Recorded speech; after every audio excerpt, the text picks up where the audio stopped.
अब मैं क्या बताऊं, एक मजदूर आदमी है, बड़ा परेशान है, बूढ़ा हो गया, छोटा छोटा बच्चा है, एक जवान बेटी है। मजदूर मंडी पे जाता था ना मजदूरी करने के लिए, कोई आदमी उसको मजदूरी पे नहीं लगता था, बोले वो बूढ़ा आदमी है, काम धंधा करना पाता है, ये नहीं, इसको ले क्या करेंगे। जवान सबको लेके जाता था, बूढ़ा को छोड़ देता था। बूढ़ा परेशान हो गया, लौट के घर आ जाता था, बीवी पूछती क्या हुआ, कुछ पैसा लाए, तो बूढ़ा कहता क्या करें, हम मंडी में जाते हैं, कोई आदमी बूढ़ा देखकर हमको मजदूरी पे नहीं रखता। 3 दिन हो गए, 3 दिन हो गए। अब भाई अब जिससे पहचान लेना था पहचान लेकर खा पी लिया, अब तो फाके की नौबत आ गई, चूल्हा का जलना बंद हो गया, परेशान हो गया, कुर्बान जाओ। 3 दिन जब हो गए और गुजर गए, तो बहन ने देखी कि मेरा छोटा छोटा भाई है, ये बिलक बिलक कर भूख से रो रहा है, लेकिन खाने को दाना घर में नहीं। बाप है कि मजदूरी करने जा रहा है, लेकिन कोई मजदूरी रखने के तैयार नहीं। जब यहां तक नौबत आ गई कि अब हमारे भाई नहीं बचेगा, ये लड़की देखी कि हम लोग बड़े हैं, हम लोग भूख बर्दाश्त कर ले रहे हैं, लेकिन ये छोटा छोटा बच्चा भूख बर्दाश्त नहीं कर पाएगा। तो ये लड़की सोची ये जवानी किस काम की, वैसे ही भूख से मरना है तो कम से कम इन बच्चों को मरने तो ना दूं। मेरा बाप बूढ़ा है, कमा नहीं पाता। ये लड़की अपने दिमाग में क्या बात सेटिंग की, सुबह उठी, गुसल की, बालों में तेल लगाई, बन सवर कर तैयार हुई, अपनी मां से कहती है अम्मी जान हम फलां सहेली के पास जा रहे हैं, शाम को आएंगे। मां ने इजाजत दे दिया, बेटी जा। ये लड़की चली गई, बाजार के चौराहे पे जाके खड़ी हो गई, बाजार के चौराहे पे खड़ी हो गई कि कोई भी आशिक की नजर मेरे चेहरे पे पड़ेगी, कोई भी दीवाना होगा जो मेरी कलाई को पकड़ेगा, उससे हम सौदा करेंगे, वो हमें पैसा देगा, हम अपना जिस्म बेच देंगे, कम से कम ये मेरा भाई बच जाएगा, इनका पेट भर जाएगा। ये लड़की सुबह से लेकर शाम तक बाजार के चौराहे पे खड़ी रही, लेकिन किसी नौजवान ने इसके चेहरे की तरफ झांक कर नहीं देखा। सुभान अल्लाह बोले, झांक कर नहीं देखा। ये लड़की मायूस होकर घर आई, मां परेशान थी, बेटी तू कहां चली गई थी, क्यों इतनी देर लगा दी।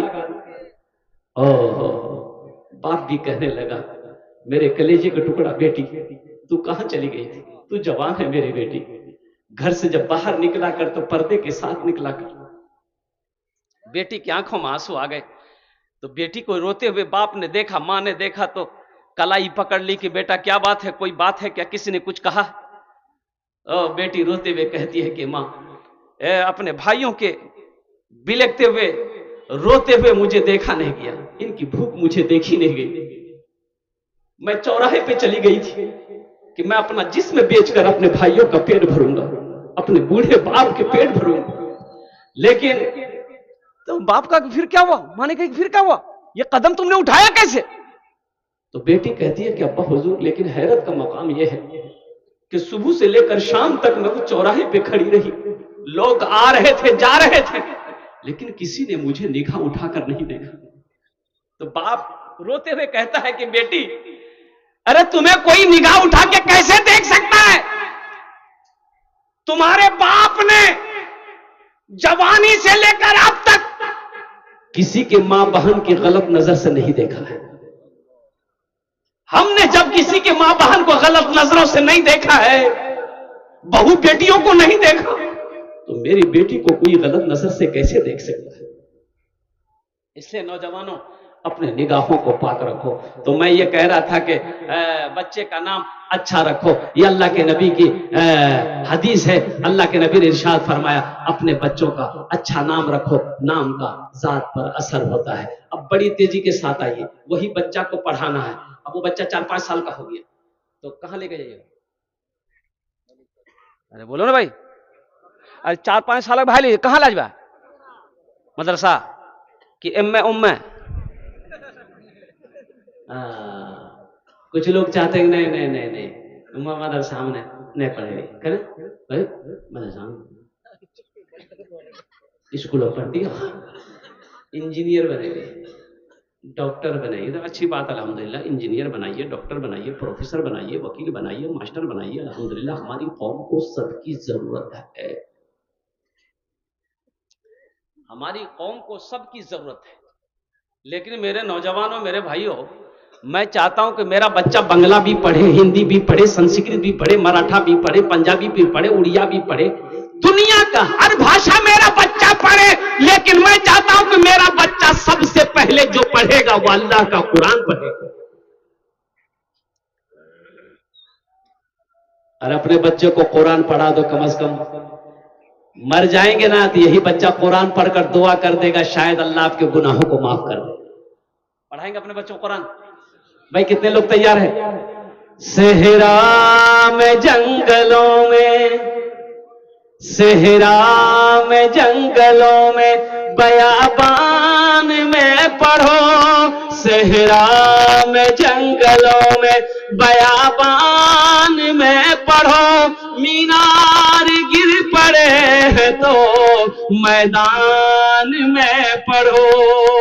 ये बेखबर नजूमी तुम्हें क्या बताएंगे, कल होने वाला क्या है, कल होने वाला क्या है, ये कुरान में पढ़ो, कल होने वाला क्या है, ये कुरान में पढ़ो। इंशाअल्लाह कुरान पढ़ेंगे, कुरान पढ़ेंगे इंशाअल्लाह। अपने बच्चों का हाथ उठाओ इंशाअल्लाह। कितने लोग तैयार हैं? माशाअल्लाह, सारे लोग तैयार है। लेकिन सुनो, ये अररिया में आप जाइए ना, बच्चे को लेकर एडमिशन कराने के लिए इंग्लिश मीडियम स्कूल में एडमिशन कराएंगे, 5,000 टका लगेगा। एडमिशन फीस कितना लगेगा? अरे बोलो भाई कितना है, बोलो ना। आइए मदरसा में ये कोट का नहीं। अच्छा देखिए, बच्चा को लिए अररिया गए, प्रिंसिपल ने बोला कि हाँ बैठी, क्या बात है? बोला सर बच्चे का नाम लिखाना। बोला 5,000 टका नहीं। हम 5,000 टका निकाल के दे दिए, नाम लिख दिया, बच्चे को छोड़ के आ गए। बच्चा क्लास में गया, पढ़ाई शुरू हो गई। ए फॉर एंड मैंने चोटी, बी फॉर बॉल मैंने गेंद, सी फॉर कैट कैट मैंने बिल्ली, डी फॉर डॉग डॉग मैंने कुत्ता, ई फॉर एलिफेंट मैंने हाथी, F for fox fox for लोमड़ी, एच फॉर हैन मैंने मुर्गी। 5,000 टका दागल हम बच्चा कुत्ता बिल्ली मुर्गा मुर्गी पढ़ा है। सोचो, हम मना नहीं करते अपने बच्चे को शौक से अंग्रेजी पढ़ाओ, हिंदी पढ़ाओ, संस्कृत पढ़ाओ, लेकिन सुनो मुसलमानों, सुनो, सबसे पहले अपने बच्चे को अल्लाह का कुरान पढ़ाओ। इंशाअल्लाह अल्लाह के रसूल ने इरशाद फरमाया, जिसने अपने बच्चे को कुरान पढ़ा दिया, अल्लाह उसके बाप के सर पे ताज सजाएगा। अल्लाह उसके बाप के सर पे क्या सजाएगा?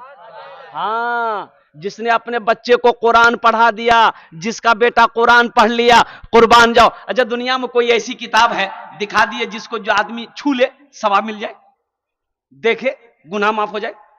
नहीं मिलेगी। लेकिन वाहिद किताब अल्लाह का कुरान है, कुर्बान जाओ। अल्लाह के रसूल इरशाद फरमाते हैं, जो मुसलमान कुरान को छुएगा अल्लाह छूने का सवाब दे देगा, जो मुसलमान कुरान को देखेगा अल्लाह उसके गुनाहों को माफ फरमा देगा। कुरान को देखेगा, मुसलमान देख ले कुरान को, अल्लाह उसके गुनाह माफ कर देता है। तो जो पढ़ेगा उसका मकाम कितना आला होगा, जो पढ़ेगा उसका मकाम कितना बुलंद होगा, कितना आला होगा। आज तो आलम यह है, अल्लाह अकबर कबीरा, हम कुरान से दूर होते चले गए। आपको पता भी है, आसाम के अंदर में 800 मदरसे को वहां की बीजेपी सरकार ने, गवर्नमेंट ने ताला लगा दिया। और मालूम आपको नहीं है हिंदुस्तान में क्या क्या हो रहा है? कुछ खबर है? पता है? पता नहीं है। मस्जिदों को आबाद करो, नहीं तो ये मस्जिदें छीन ली जाएगी। मदरसों को आबाद कीजिए, नहीं तो मदरसे हाथों से निकल जाएंगे। आसाम जिंदा मिसाल है। आसाम के अंदर में बड़ा बड़ा मदरसे के अंदर में ताला लगा दिया, 800 मदरसों को ताला लगाया, 800।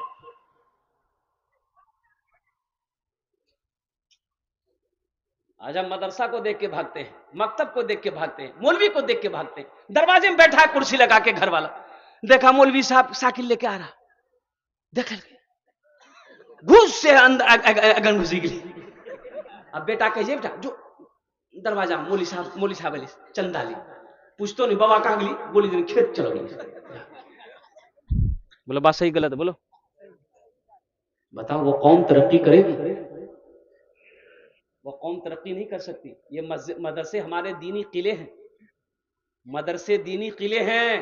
जब तक ये इस धरती पर मदरसे चलते रहेंगे, अल्लाह चांद सूरज को निकालता रहेगा। जिस दिन इस ये मदरसे धरती पर बंद हो गए, अल्लाह ना चांद को निकालेगा ना सूरज को निकालेगा। इसलिए मदरसों को आबाद कीजिए। ये मदरसे नहीं रहेंगे, उलमा नहीं बनेंगे, हुफ्फाज नहीं बनेंगे, अल्लाह अकबर कबीरा, फिर जब आप मरोगे तो पता ये चला कि पैर में रस्सी लगाकर कब्र के अंदर में डाल दिए जाओगे। ना दुआ है ना जनाजा है। भाई मदरसे है ही नहीं है तो आलिम बनेंगे कहां से, हाफिज बनेंगे कहां से, कारी बनेंगे कहां से, मुफ्ती बनेंगे? आपका जनाजा कौन पढ़ाएगा? पता यह चलेगा कि जनाजा पढ़ाने वाला भी कोई ना मिला। मुसलमान था, मरा बगैर जनाजे की नमाज के, लोग गड्ढे में डालकर मिट्टी देकर बराबर कर दी। आज 10 टका देने में सीना दुखता है। मदरसे में अल्लाह अकबर पहाड़ टूट जाता है, पहाड़ टूट जाता है। अब देखिए ना, कुर्बान जाइए, शादी करेगा 20,000 डीजे डीजे, हाँ ये डीजे, बाप रे बाप, तौबा तौबा। ये डीजे ऐसा डीजे है कि बुढ़वा के सामने बज जाए तो बुढ़वा नाचने लगे। देखिए बच्चा सब समझ रहा है। अब ये सिस्टम चला।